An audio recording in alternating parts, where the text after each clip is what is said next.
if that wasn't any indication, we're going to be talking about hegemony for a little while.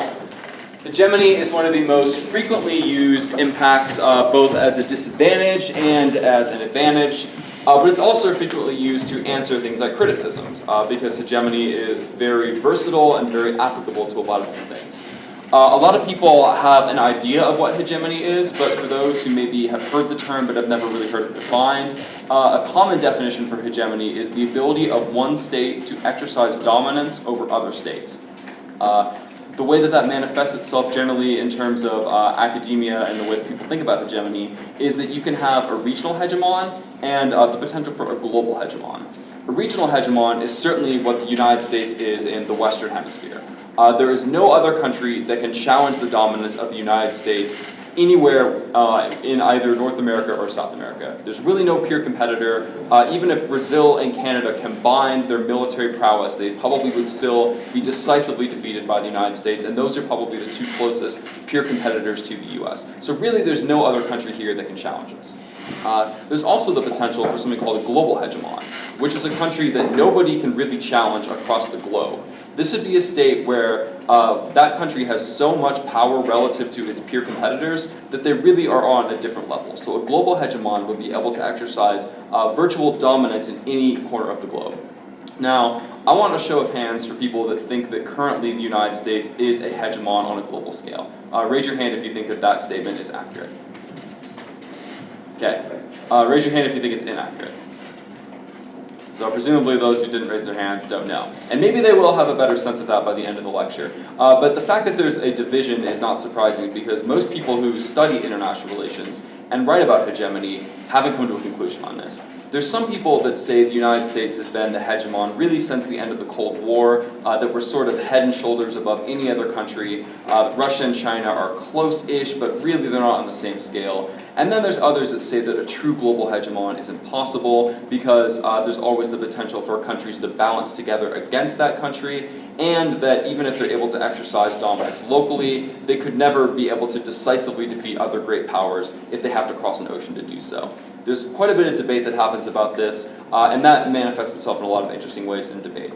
But the way that the international system is structured is through the distribution of power among states. What I mean by that is that the international system tends to function based on whether or not there is a hegemon and how many great powers are in that system. And a great power would be among the most powerful nations in the international system.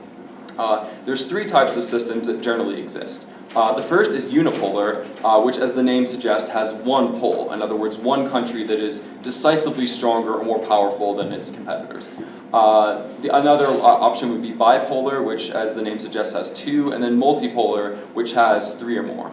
It's important to note that many theorists don't think a unipolar world has ever existed in modern history, and they would say that even in the post-Cold War world, the US wasn't the sole great power. Like, they couldn't roll into Southeast Asia and dominate China and Russia both without getting substantial resistance, right? So there still might not have been a unipolar world, but I will briefly describe the potential benefits and downfalls to a system that looked either unipolar, bipolar, or multipolar, because I think that understanding the potential ramifications of all three of these structures can be really helpful for the hegemony debate, or just understanding international relations in general.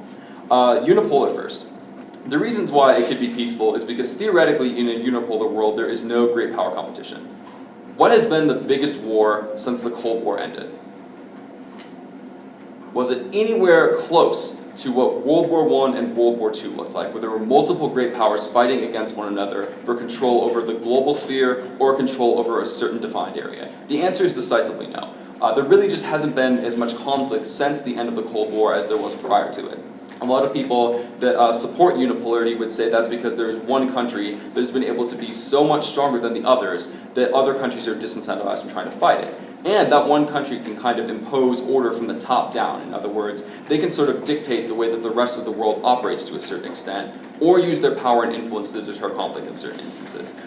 They can basically function as Team America World Police, if you will. The potential reasons why it's not peaceful is that great powers are more likely to attack small powers in a world where there is no one who can stop them from doing so. So this could lead to what some people call wars of adventure. which would be characterized as, say, the United States rolling into Iraq in 2003, when Iraq didn't really pose a credible national security threat. Some people thought they did at the time. They probably were wrong. But as well as things like Russia just rolling into Georgia. You know, these are scenarios where countries that are decisively stronger than other countries are able to use that massive power differential, and no one in the region is generally willing to stop them. So that could be the downside of a unipolar system. Now, there's some people that say that the fact that big countries can pick on small countries is enough to mean that unipolarity is necessarily bad, but you have to weigh that against the prospect of avoiding a cataclysmic global conflict like you had in the World Wars. So that's kind of a calculus that you all can make, but that's definitely a conflict that can happen in a debate round as well. If you can defend that a world of hegemony can create a unipolar world, and that the unipolar world is more stable than the alternatives, then even if there are downsides to unipolarity, it still might be more net beneficial to allow a unipolar world with a hegemon to exist than to have the alternative exist. Bipolar can come next. The reason why bipolarity might be peaceful is because, in theory, there are fewer shifting alliances. For example, Europe and Japan had no uncertainty at all about their alliance with the US during the Cold War, since we needed both of them to check Russia. Because of that, you don't have what happened in a multipolar system like before World War I and World War II, where countries like the Soviet Union and Germany were constantly switching sides, constantly trying to balance each other, because there were so many great powers that the power dynamics were constantly shifting. For the most part, the Cold War was relatively stable, and that the two big countries didn't fight against one another, and mostly the alliances stayed the same. Additionally, there are in theory fewer rogue states in a bipolar system, since everyone tends to coalesce around one of these poles. For the most part, there were no states that weren't either aligned with the United States or the Soviet Union. That's kind of what the Cold War was about, right? So in theory, you don't have as many states like North Korea that just kind of go off and do their own thing. Now, this became a little bit less common as the Cold War started to fizzle out, but some people think that's because the USSR was starting to decline, even into the 1970s, that the decline was already starting. So that's why some people attribute that. The reason why it might not be peaceful is because intense rivalries can sometimes escalate arms races and security competition. You saw that at various points in the Cold War, with things like the Cuban Missile Crisis, where when you have two countries that focus all of their military, all of their intelligence, all of their technological prowess on just defeating one another, it can ratchet up tensions and lead to a security conflict that could be one simple miscalculation away from disaster. Had the United States or Russia fired during the Cuban Missile Crisis, things could have looked radically different, and the Cold War would have ended during that period. It would have become a hot war very quickly. So there's certainly a risk that bipolarity could be disruptive, but generally a lot of people tend to think that bipolarity was actually fairly stable, and there are some people that actually long for the rise of China so we can go back to another Cold War, which would be more peaceful than the world is now. An interesting perspective. It's not mine, but it's interesting and certainly applicable in debate. If you think that a bipolar world is good, that means that US hegemony is probably bad, and it would be good for another country like China or Russia to become as powerful as the United States in order to check US influence. The last systemic structure, I guess, is multipolarity. The reasons why it might be peaceful and might be good are because, in theory, it leads to fewer intense great power rivalries, because the two countries can't just focus on one another. They have to focus their energy on all the other countries. The United States couldn't just worry about Germany. They had to worry about Japan. They had to worry about the USSR. Even when they were their allies, they had to worry about a bunch of different countries during World War II. So there's less chance for two countries to just ratchet up tensions to the point where a Cuban Missile Crisis scenario could happen. Additionally, there are more chances for great power cooperation. In theory, if there are multiple powers that are all about the same strength, it allows for these blocks to unite around common ground. This doesn't really happen a lot, but in theory, people say that if Russia and China were to become more powerful, they could have more of a regional cooperation that could then balance against the United States. It wouldn't necessarily be a bipolar system, because they would likely still have some areas where they would differ with one another, and Russia and China probably wouldn't always cooperate, but there would be the potential for them to address a lot more global issues than frequently gets done. The reasons why it could be less peaceful, though, is because, as I mentioned, it can lead to huge wars if these alliances that emerge tend to fight, which is what happened when World War I and World War II occurred. So certainly the level of risk seems a little bit higher in a world of multipolarity, but also you can have something that is called hegemonic ambiguity, which exists where nobody is quite clear who the strongest country is, and theorists tend to think that some wars happen in order to clarify who the strongest country is. There's some individuals that think that wars like World War I, World War II, Crimea in the 19th century, all occurred not simply because of conflicts about territory, but about conflicts of interest and conflicts of relative power. So these are the reasons why certain structures may be more or less peaceful, and you can kind of see how that implicates a hegemony debate. If you think that you want to defend multipolarity or bipolarity, you generally want to argue that hegemony is bad, and vice versa, if you want to defend unipolarity, then US hegemony or the hegemony of some other country is generally a good thing. I want to make one quick distinction here. There is a difference between unipolarity and unilateralism and multipolarity and multilateralism. I say this, and this should seem intuitive, but you would be shocked at the number of top teams that frequently use these terms interchangeably, and how frequently I get very frustrated when they do that. Unilateralism is one country doing something on their own. That is different than unipolarity, which is a question of the structure of the international system. How strong is one country? Multilateralism is multiple countries doing something together, whereas multipolarity is obviously multiple powers that are of the same relative strength. There could be a multipolar world, say if the US, China, Russia, and maybe Japan were all at about the same strength, and the US could still unilaterally invade Iraq. That could easily still happen. Some people think that we live in a multipolar world now, and the US still unilaterally invaded Iraq. So that's still definitely a thing that can happen. But certainly, do not make the mistake of using these terms interchangeably because they do not mean the same thing. So now we've talked about what hegemony is and how power can be distributed and how that affects the way that the international system and peace and war operate. So that being said, there are three schools of international relations theory that I think are really important and applicable to debate. There certainly are more than that, but I'm just going to talk about these three because I only have a certain amount of time. And if you can understand the way that these schools operate and the way that they look at the world, I think it will help you frame the way that you talk about hegemony in a debate round, but also make sure that your arguments are theoretically consistent. The first and the structure, or the school I guess that I most identify with, is structural realism. This school would say that states are the primary actors in international relations. In other words, they are far less concerned with what Al-Qaeda is doing and far more concerned with what Russia is doing. The states are the ones that determine how international politics work. Additionally, it's frequently said that the leaders of these countries don't really matter that much, but someone named John Mearsheimer, who's one of the biggest realist writers, says that states are just like billiard balls. They all kind of operate the same. That it's a question of power distribution and not who's running the country. Additionally, realists would say that states operate in an anarchic self-help system. Now what that means is that there is no global 911 that you can call when you're in trouble. There's no Ghostbusters. You can get on the phone if you think something is about to go down and you need help. States are generally reliant on themselves and possibly some close allies that have a vested interest in protecting them and making sure that they're left safe. You can tell this because states have collapsed when other countries aren't willing to come help them. Because of this, states seek to maximize their chances of survival. If there's no one out there that can protect you, then you have to protect yourself, which means that you have to make yourself as strong and secure as possible to make sure that you survive. If a state's primary goal is survival, then they will do anything to maintain that goal. Now, realists tend to differ on how states do that, and they differ in two ways. The first is a school called offensive realism. That school says that states are never content with the status quo. They are never content with how strong and how secure they are at any given moment, and will continue to try to maximize their power until they are the hegemon in order to maximize their chance of survival. Because it's impossible to know how much power is enough power to survive, either now or down the road, and because the best way to increase your relative power over another state is to take something from that other state, states tend to drive towards hegemony at the expense of one another. Now, that may seem kind of ridiculous to think that every state is trying to become as strong as possible and the strongest state in the international order, because one might look at a state like Sweden and say, well, how come Sweden isn't building nuclear weapons, right? The reason why not all states are actively attempting to become hegemons is because states sometimes know that they can't do that. They don't have the relative power, they don't have the resources, they don't have the size. So states tend to be rational and not try to overshoot their means. But the states that have the potential to try to become hegemons generally do try to become hegemons.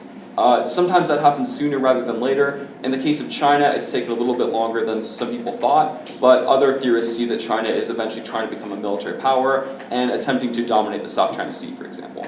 So the best way for an offensive realist to keep yourself secure is to become as strong as you possibly can, oftentimes at the expense of other states.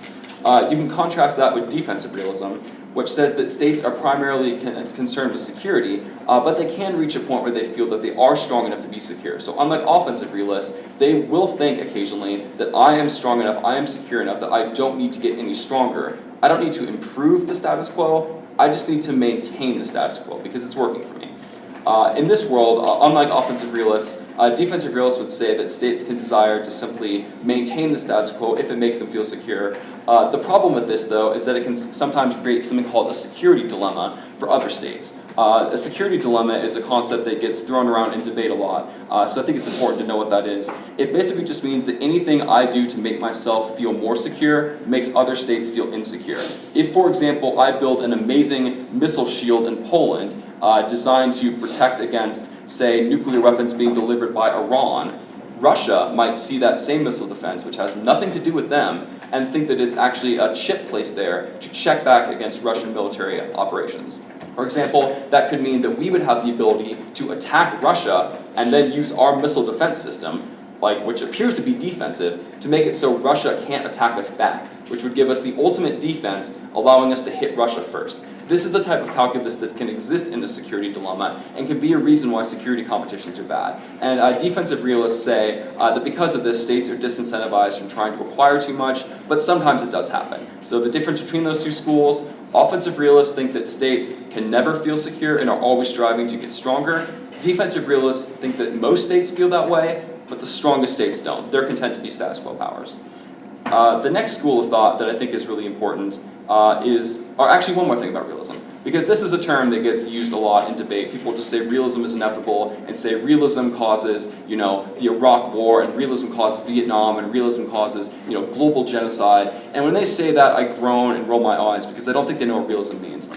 Realists do not advocate for military interventionism and military adventurism, hardly at all. In fact, they almost exclusively abhor it, unless it's a great power conflict. Realists looking at the Iraq War almost universally said it was a terrible idea. Realists almost universally say we should not worry about ISIS, we should not worry about Syria, we should not worry about Al-Qaeda, we should only be focused on other potential great powers, because peer competitors are the ones that can disrupt the international system. Non-state actors don't matter. Lesser states don't matter. It's only great powers or potential rivals that matter. So people that say realism justifies things like, counter-narcotics operations in Latin America, or deposing dictators in Latin America, and trying to, prop up democracies. People who make arguments like that really aren't quite understanding what realism means in a lot of contexts. There certainly are realists that differ on this, but a lot of them are very not interventionist at all. So I think that's an important distinction to make. Realism means something, but it doesn't mean everything in this instance. The next school that I think is important to talk about is liberalism. Liberalism would hold that states are also the primary actors in international relations, but they would also say that individuals matter too. For the example, who the leader of a country is matters in how a state acts, which can implicate how we have to interact with that country. For example, a liberal might say that Germany without Hitler may or may not have been autocratic, and therefore may or may not have been the threat that it was. Relative power still matters, but so does the internal composition of that state. They would say that domestic factors can help determine how states act. For example, does the population generally tend to support offensive military aggression? If they do, then that might make a state more likely to go to war than other states. They would also say that states want different things. For example, they would say that Sweden and the United States do have different goals, actually, and that if Sweden had the chance, they still might not be wanting to drive for power. There's three types of liberalism that you see represented in debate arguments, and I think that these will all sound fairly familiar to you. The first is what's called liberal imperialism. These would be arguments like democracy promoting good and the democratic peace theory. These would be arguments that say that the United States should actively seek to remake the global order in a way that is uniquely beneficial to us. The democratic peace theory, for those who don't know, holds that no two liberal democracies have ever gone to war with each other. So the logic then is if every state was a liberal democracy, there would be no war, right? And so if you believe that argument, it means you would actively seek to promote democracy globally, sometimes even if that meant military intervention, which is what we did in Iraq. So a lot of the people that advocate for the Iraq war would be liberal imperialists. So that's what that means. Neoliberalism is another type of liberal school that gets brought up a lot, frequently in the context of the criticism, but sometimes just in the generic econ debate. A neoliberal would say that markets and economic interconnectedness can decrease conflict. Now, a lot of criticisms would say that that's bad because it imposes a lot of flawed economic logic that tends to, erase certain cultures and such. But a neoliberal who's defending that economic system would say that economic interdependence can actually check war. If two states are heavily linked economically, what is their incentive to fight with one another? For example, if the US and China make billions of trillions of dollars with one another and uniquely benefit their economies through their mutual trade relationship, why on earth would those two countries ever fight each other if it meant disrupting that type of economic prosperity? If you're a neoliberal, you would say they never would, which means that it would be problematic to try to engage China in a military way, because doing so might disrupt that economic relation. So a neoliberal might actually be opposed to great power wars if doing so would disrupt trade and disrupt economic prosperity. Or in some instances, it might be supportive of going to war if it meant it could strengthen the economy, which is where you get arguments about people going to war for oil and such. Another type of school that you might see in liberalism represented in debate rounds would be liberal institutionalism.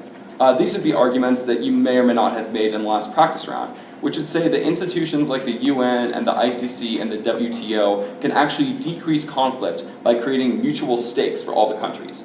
If all the countries can work together in the UN, then maybe there is actually a self-help, maybe it's not necessarily a self-help system, but there is someone you can call for 911. If there is truly collective security and truly the ability to come together in institutions, then there's a chance for cooperation and a chance to decrease conflict. Now this could manifest itself in a hegemony debate in a couple ways. One could say that US hegemony is good because it allows us to maintain and sort of impose this type of order from the top down. In other words, we can go conquer North Korea and make them become more active and more constructive in the UN.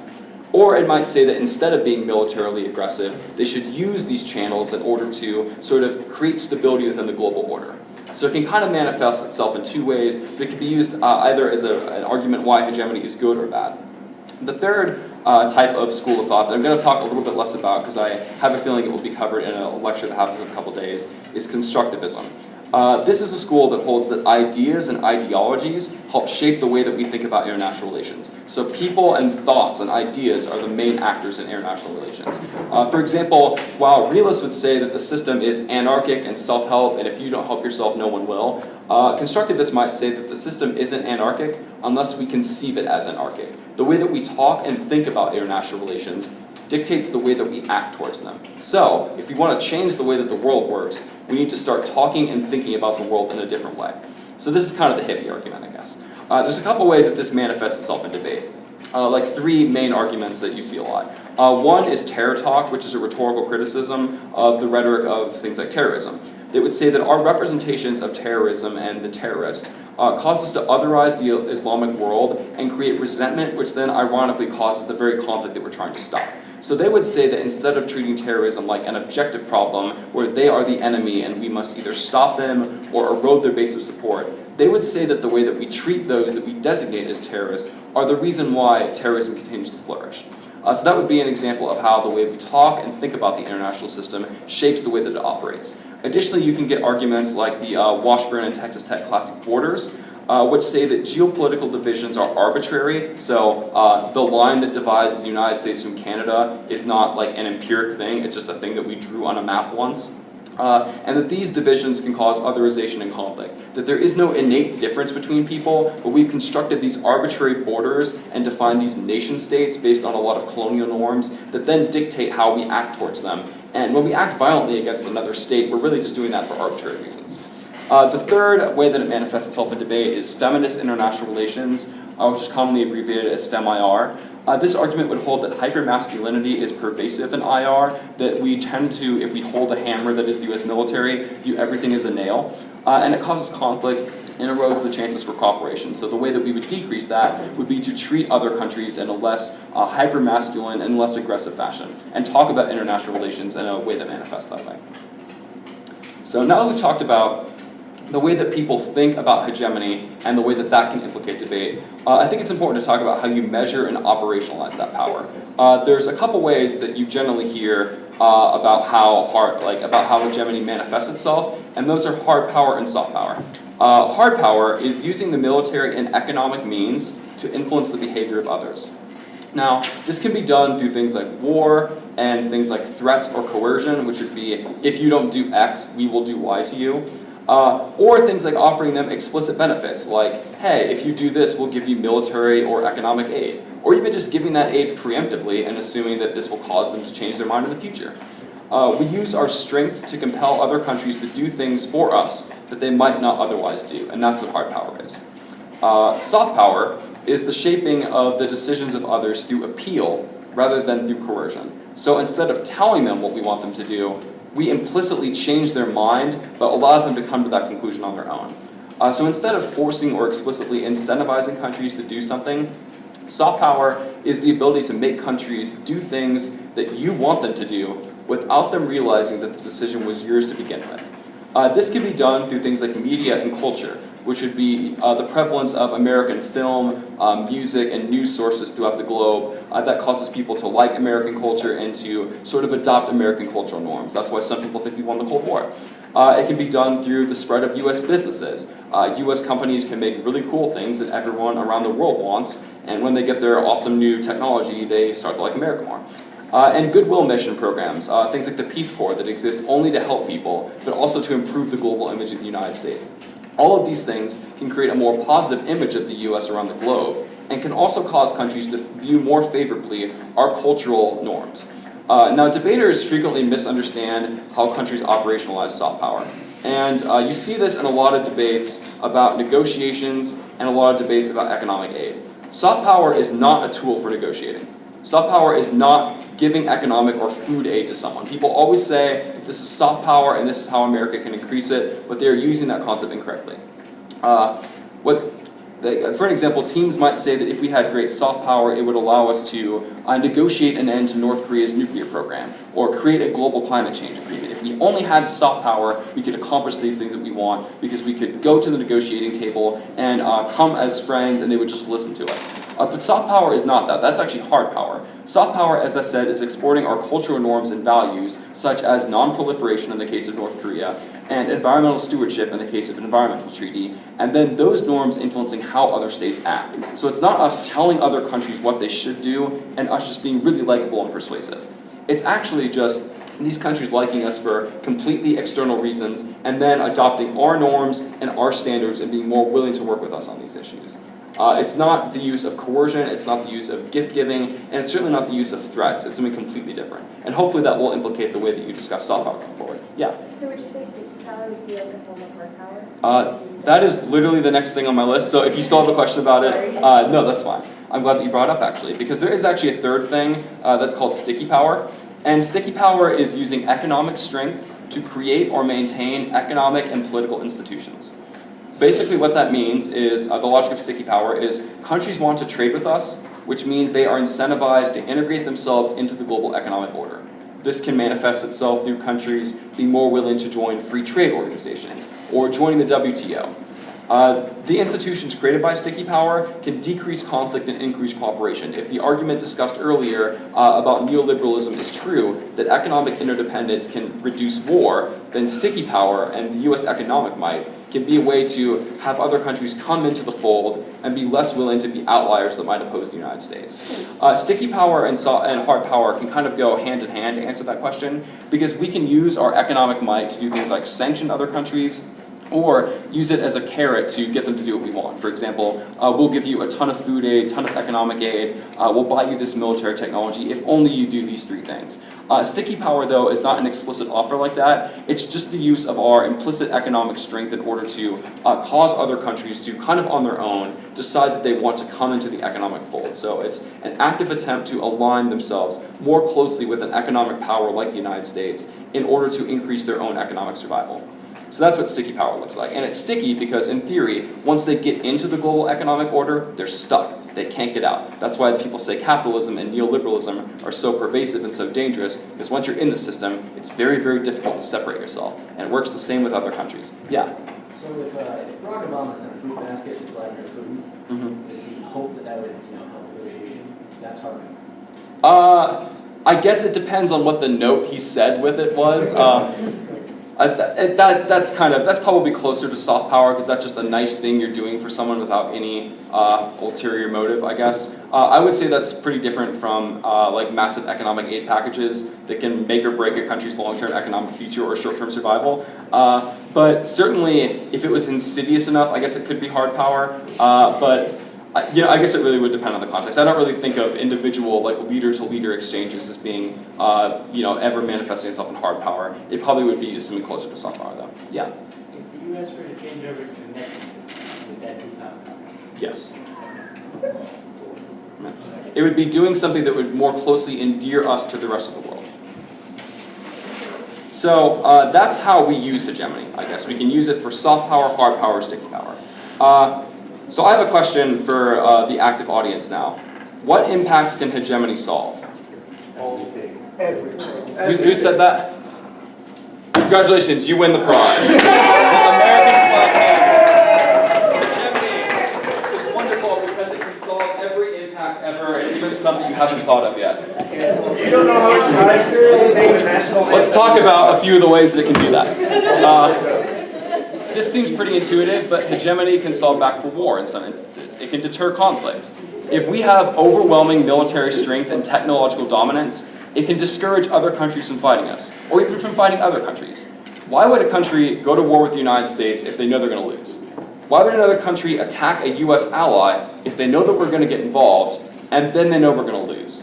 If we're committed to defending collective security, which says that if one state invades another state without cause, then we get involved, why would any other state invade a neighbor? Why would that ever happen in a war where they just know that the United States will get involved and that will end very poorly for them? That's certainly one of the arguments for hegemony. Now, there's obviously the counter-argument that says we don't always get involved in collective security, and that maybe sometimes US getting involved just exacerbates the conflict. But if you believe the argument that I've made, it means that a strong American military can deter conflict globally. Additionally, creating the perception that we will intervene more broadly in conflicts can reduce conflict globally, because there is a chance that any conflict you start could result in US intervention. And again, if there's any risk of you being decisively defeated and having your military crushed and your leader kicked out of power, why would any rational state go to war in a world of overwhelming American hegemony? They probably wouldn't. There are certain statistics that say that since the Cold War ended, which some people say is the period of relative US unipolarity, there have been fewer deaths from conflict during that point than any other point in history. Since the Cold War, fewer people have died in interstate conflicts or intrastate conflicts. So people fighting like a civil war or ethnic cleansing, or two countries fighting against each other. So if you believe that argument, that means that US hegemony has objectively made the world more peaceful than it has ever been ever. So even if there are some instances where maybe hegemony causes the Iraq War, or maybe hegemony causes DEA agents to kill people in Latin America, that's terrible, that's awful, and we should probably try to stop that. But hegemony has still made the most peaceful world that has ever existed, if you believe that argument. So that's the way that you can use sort of a structural analysis to say that hegemony can be good. It can deter conflict, it can make the world more peaceful. Ironically, you can also make the argument that hegemony is good for human rights, which I imagine will elicit some eye rolls, and probably reasonably so, but the argument can be made. Hard power can be used to force violent leaders out of power. We used force to depose Saddam Hussein. We used chemical warfare against ethnic minorities in Iraq. Maybe that wasn't the greatest decision in hindsight in terms of international security and regional stability, but we got rid of a dictator that had committed ethnic violence against an ethnic minority that was traditionally opposed. That seems like preserving human rights. Additionally, we have used our implicit or explicit threats of military intervention to cause the peaceful leaving of other dictators in the past. There was the leader of Malawi in the 90s, Hastings Banda, who we were able to withdraw our support from and then quickly cause the collapse of his regime. So sometimes even just the United States withdrawing our support from dictators can cause them to sort of lose their internal base of support. Democracy promotion can also spread Western norms regarding human rights around the globe. If you believe that the democratic peace theory is accurate, and that no two liberal democracies have ever fought one another, the more democracies that we can create with hegemony, the better human rights will be. There will be less war, but also, in theory, a liberal democracy is going to be a much better system for minority rights, for women's rights, for LGBT rights, than, say, a more autocratic system. Now, there's some debate to be had there, but if you believe that argument, it's certainly one you can make.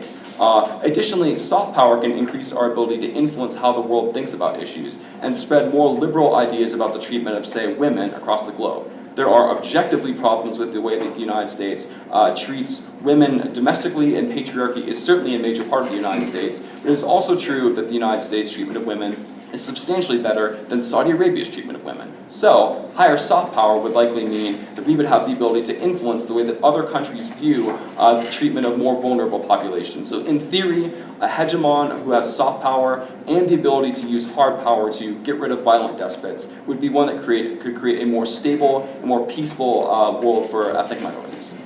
Another argument that can be made is that hegemony can be used to help the economy. Investment in the military can help spur economic growth. For example, the arms buildup that happened in World War II actually helped to kickstart economic growth and pull us out of the Great Depression.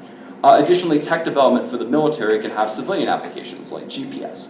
GPS was created not for us to be able to use in our cars or for companies to make money, but as a global positioning system for the military. That then was funneled into civilian companies, which were able to mass produce that and make a ton of money. That helped the US economic might, but it was originally designed as a military application. Additionally, soft power can help us have better negotiations for favorable trade relations. Now, this does not mean that we can use promises for economic aid to coerce them into more favorable agreements, but it does mean that if countries have better relations with us, they're probably more likely to seek us out and want to be more heavily linked with us. If they like the things that we create, they're more likely to want to try to work with us. So soft power can help implicitly make our economies more interlinked with other countries that may otherwise actively seek to oppose us. Additionally, military relations can sometimes lead to favorable economic ones. The examples that I would give would be that our strong military ties with, say, South Korea are a big reason why South Korea agreed to a free trade agreement with us a few years ago, an agreement which originally was wildly unpopular in South Korea. They knew that we protected them from North Korea, and they wanted to be as close to us as possible to keep that military relationship intact. So because our military was so strong, countries changed their mind about economic policies that affected them in order to cement in the long run US military support to help increase their security. So these are ways that hegemony can implicate the economy, which means that we've now created an inroads into one of the other biggest impacts you can get. The last one I'll talk about is diplomacy. There certainly are other ones like the environment and obviously a bunch of different critical impacts. Those are a little bit harder. But diplomacy is one that I think has a lot more applicability to a lot of debates. One might think that in a world of hegemony, diplomacy kind of takes a backseat, but that's not necessarily true. Countries are more likely to pursue diplomatic avenues to settle disputes instead of military measures if there is an implicit threat of US military intervention. Again, if you know that if you go to war, there's a chance the United States might get involved and crush you, why would you not be incentivized to be diplomatic? Why would you always use military might as your first option? Likely you wouldn't. Additionally, a strong US can strengthen international institutions. We supply troops, tech, and funding to the UN. And during the period where the Soviets were boycotting the UN, we were able to pass a ton of international human rights legislation because we were the only strong state there setting the tone. If you believe that international institutions like the UN can be forces for global good, can help to increase minority rights, increase human rights, increase the chances for diplomacy across the globe, then if US hegemony can help support those institutions or convince other countries to join them, then it can be objectively good. Additionally, I want to mention that while I've talked about a lot of the reasons why US hegemony can be a force for good in the world, there's also quite a few reasons why it could be a terrible thing. And certainly don't take my arguments that I've been making as even my personal opinions or as objective fact.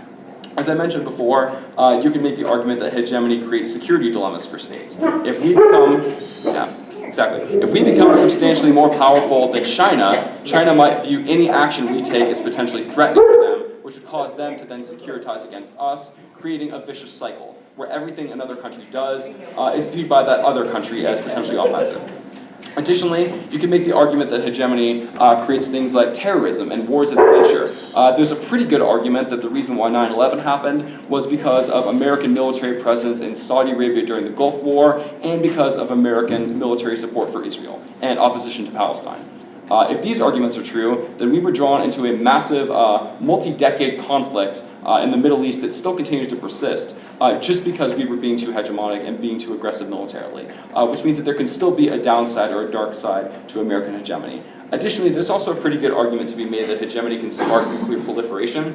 A lot of people think that the reason why countries like Iran and North Korea want to get nuclear weapons in the first place is because they fear that if they don't have them, the US can just steamroll them if they ever step out of line.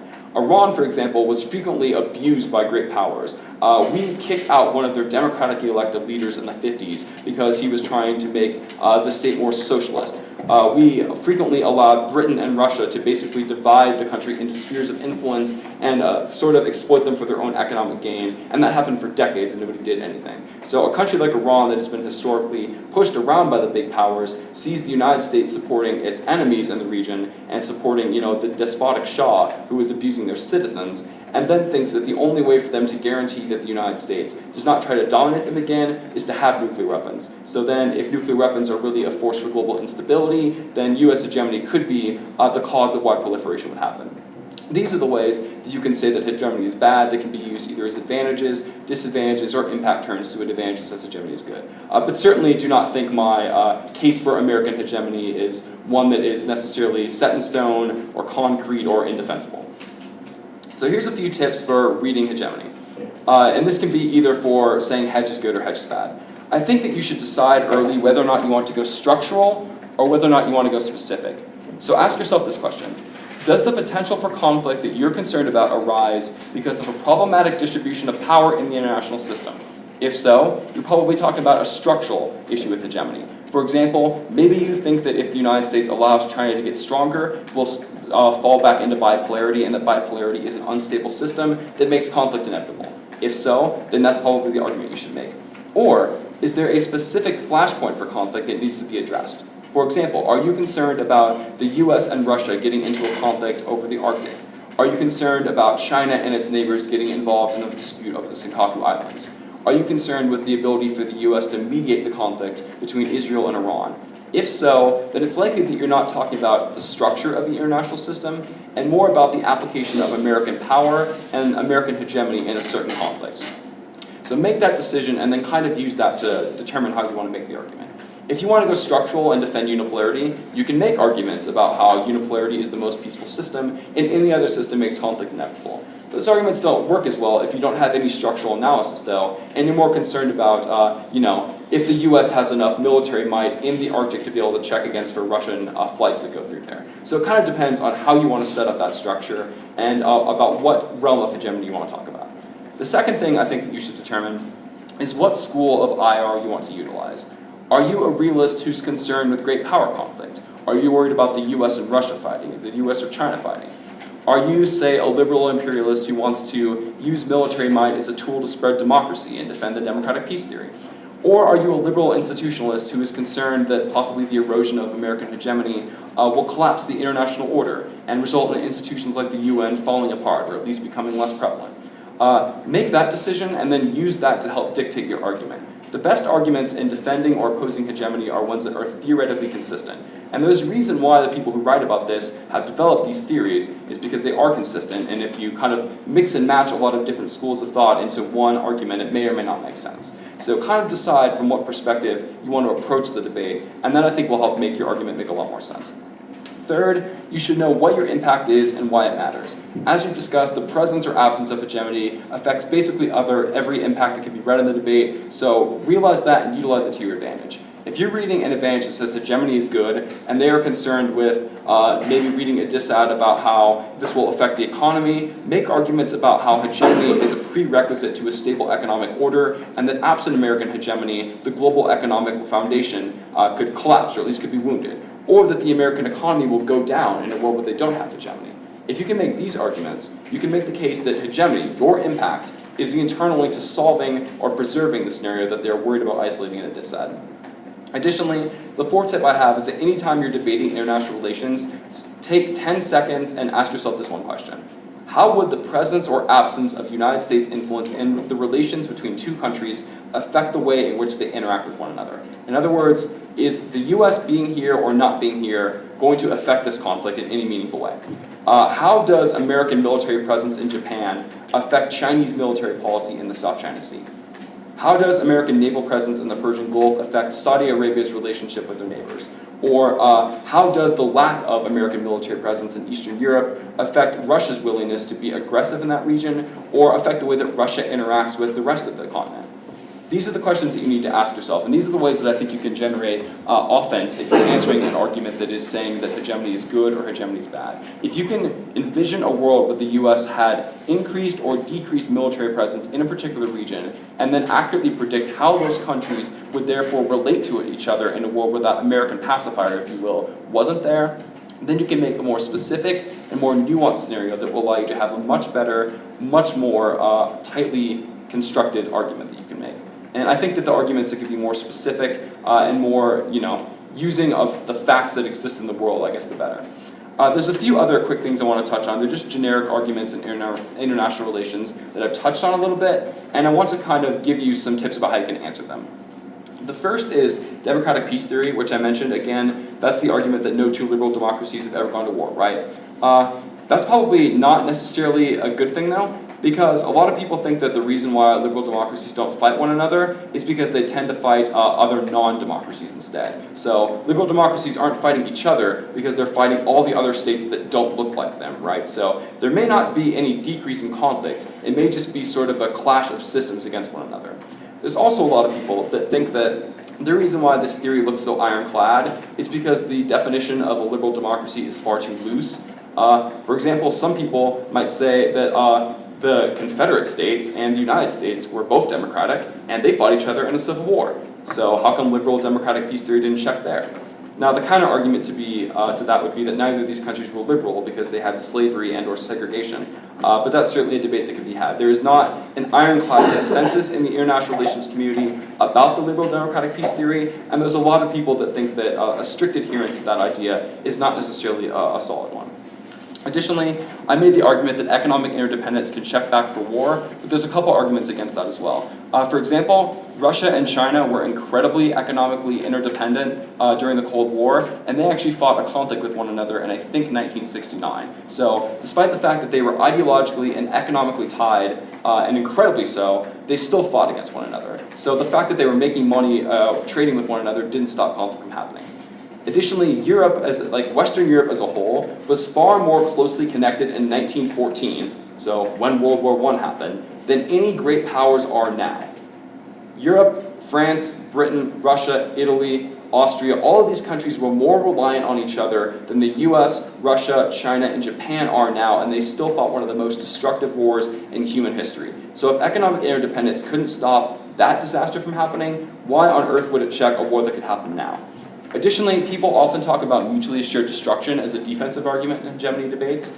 For those who don't know what MAD means, it basically means that if a nuclear war would kill both of us, why would anyone start it? If you know that launching a nuclear weapon first means that another country will launch a nuclear weapon at you, and that will probably kill you, you probably won't launch. However, there's a couple arguments that say that might not be true. One is that nuclear powers have actually fought against one another. Russia and China both had nuclear weapons, they both went to war. India and Pakistan have skirmishes all the time, and they both have nuclear weapons. So clearly, there can be some conflict that still happens, even in a world where two countries have nukes. Additionally, even if it is true that countries are disincentivized to go to war, miscalculation can still occur. There are instances with both the United States and Russia and the Soviets where both countries thought that they detected a nuclear launch from the other country.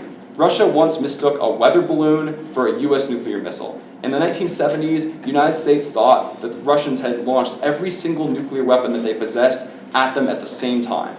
And they called Jimmy Carter and woke him up to say, should we fire back? And Jimmy Carter said, talk to me in 10 minutes and see if Russia's gotten on the phone or not. Fortunately, Russia called and there wasn't a nuclear war. But had that conversation not taken place, some gung-ho general might have just fired back, and nuclear war starts over a system malfunction and like a radar system. So even if countries rationally are disincentivized from launching nukes, the presence of nuclear weapons in two countries that are fighting or at least against one another can still lead to miscalculation happening, especially if tensions are high. Additionally, there's something called rational actor theory, which basically says that countries don't start fights or get in fights that they know they can't win unless they absolutely have to, which would generally mean that a country like Russia, which I think most analysts say would get beat decisively by the United States in a war, probably wouldn't fight the United States or probably would be willing to roll back if the US got aggressive. Yeah, Catherine? Okay, cool. So that's that idea. But miscalc can still happen even if everyone acts rationally. For example, Stalingrad was a massive fight in World War II that some people think kind of turned the tide and was one of the reasons why the Allies ended up winning. Germany, by basically any metric, should not have fought that war. Basically any rational military, or not engaged in that battle, sorry.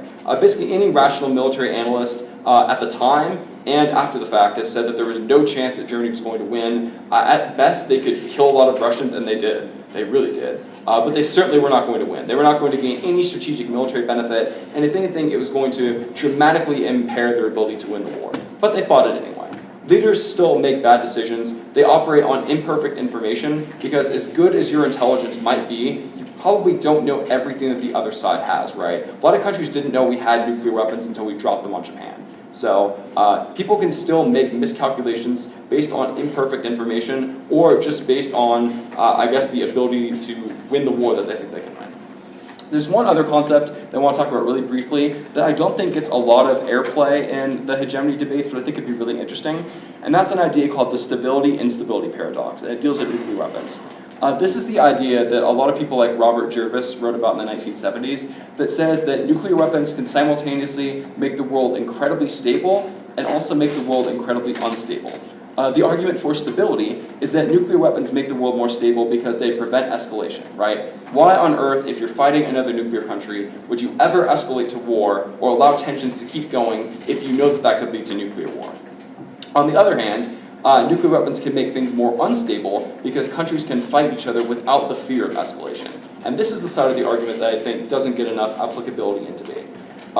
There's an argument that nuclear weapons actually incentivize great powers from fighting each other because a total war is likely impossible, right? Before, you had to worry about things like chemical weapons or just countries throwing everything they had at one another if a war escalated, which is the reason why countries went to war in World War I and World War II.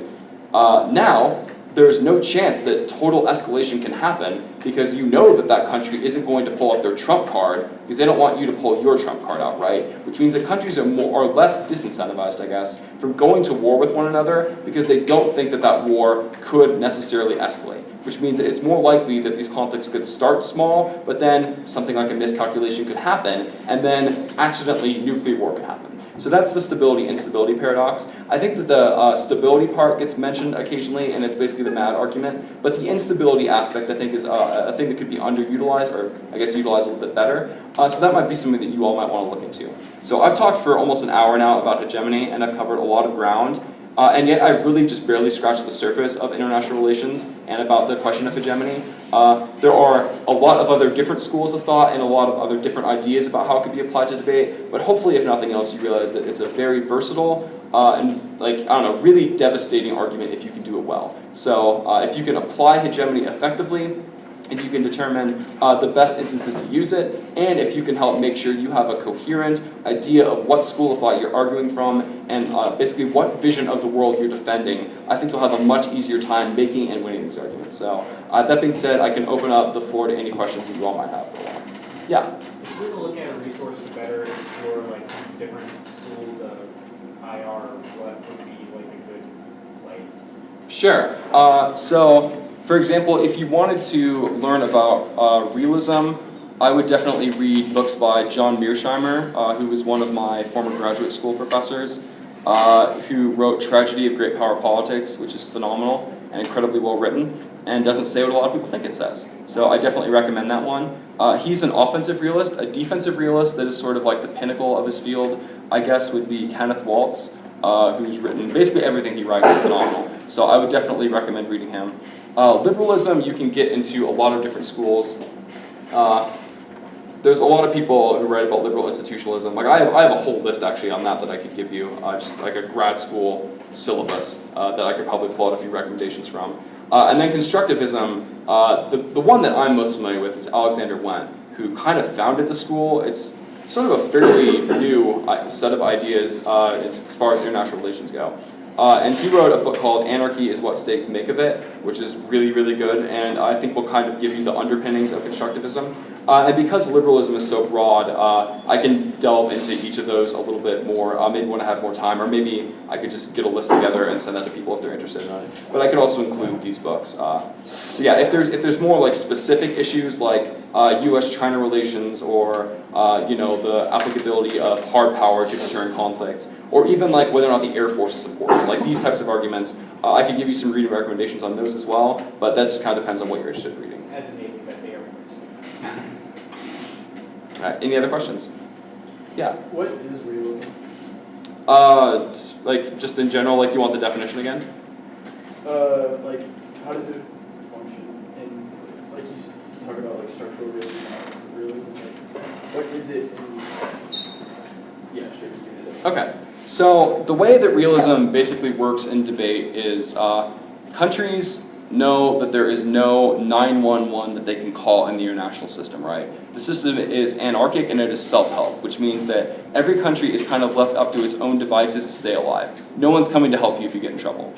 Because of that, it means that you have to be as strong as possible, and you have to always be somewhat weary of the intentions of other states, right? Because if every other state is also looking out for themselves above anything else, then there's a chance that they could try to hurt you at some point. So realism basically just says that that's the way that the world operates, and that states have to strive for power or have to strive for security above anything else. Because a state's, like the prerequisite to a state doing anything is a state surviving, right? So if you believe that realism is true, that means that any state has to securitize itself against any potential threats in order to make sure that that state continue to exist. So the way that that can be used to defend American hegemony is to say that maybe if we aren't strong enough, then that means other countries will then try to reduce our power or do things that might make our survival in doubt. And that could also disrupt the rest of the world. If you want to argue that it's bad, you could say that possibly us becoming too strong makes other states feel insecure, which causes a security dilemma, which makes basically every state distrust one another, and that makes conflict more likely. We can talk more about realism in a different context if you want, but that's just kind of a more specific definition. I know I talked about that for a lot, so maybe it didn't get consolidated as well as I thought, but hopefully that answers the question. I didn't understand that's what realism. Okay, cool. Yeah. About non-state actors, in the sense of there's this kind of new virality of things, like in 2012, the campaign online for saving Rwandan children from going into child militia, things like that, things that don't have any state, but they're not necessarily constructive either. Can that still have a hegemony argument? I mean, I think you could argue that if a global campaign to like disband nuclear weapons, right? Because those exist. There's a bunch of non-proliferation groups. There's God, I can't remember what it's called. It's about like Global Zero, I think, which is the idea that we need to have a movement to oppose all nuclear weapons and favor disarmament. You could argue that in a world where that happens, it would either secure or make insecure American power, for example. I'm not sure about whether or not you're saying that whether or not the existence of that group in and of itself disproves certain theories of international relations, because that's kind of a different discussion. But certainly I think depending on what the more localized goal was, that depending on that, it could be used for that kind of debate. I tend to be someone who thinks that you can pull a hedge impact from basically any argument if you work hard enough.